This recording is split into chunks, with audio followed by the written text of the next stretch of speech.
Good morning! Welcome to my mini vlog for today's video.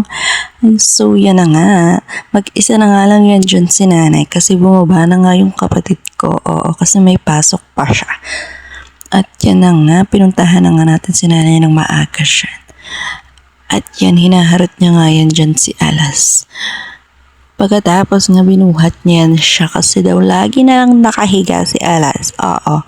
Na para bang hindi niya nakikita na binubuhat ko yan si baby. Huy, hindi. Charot lang. So, yun na nga. Kinukuha ko na nga yan dyan si Alas. Pero, okay lang daw. Kakargay niya nga lang daw si baby.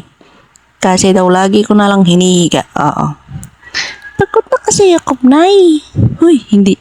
Charot lang. So, yun na nga si ate.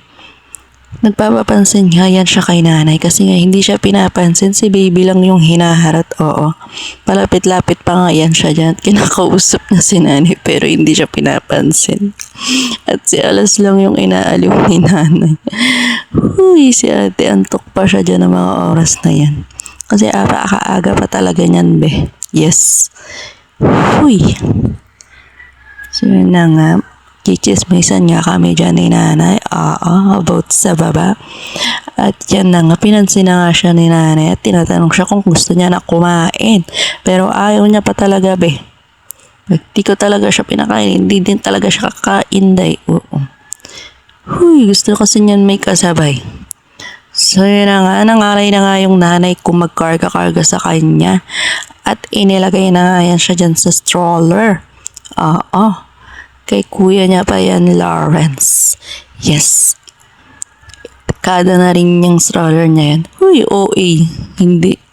At yan na nga, igagala nga daw yan ni nanay. Yes. At yung kinabukasan niya, ito na nga, nagmamadaling umuwi yung aking nanay. Ewan ko kung bakit. Hindi ko alam, baka may importante siyang pupuntahan or agenda. So yan na nga, natid na nga natin si nanay sa sakayan. Yes. Yan na nga, nag-antay nga kami ng UV. At sumakay na nga si nanay dahil hindi nagtagal dumating na yung UV. So yan na nga, pauwi na nga kami ni ate at may nadaanan kaming tuhog-tuhog. Kaya nagpabili muna siya. So yun lang. Thank you for watching.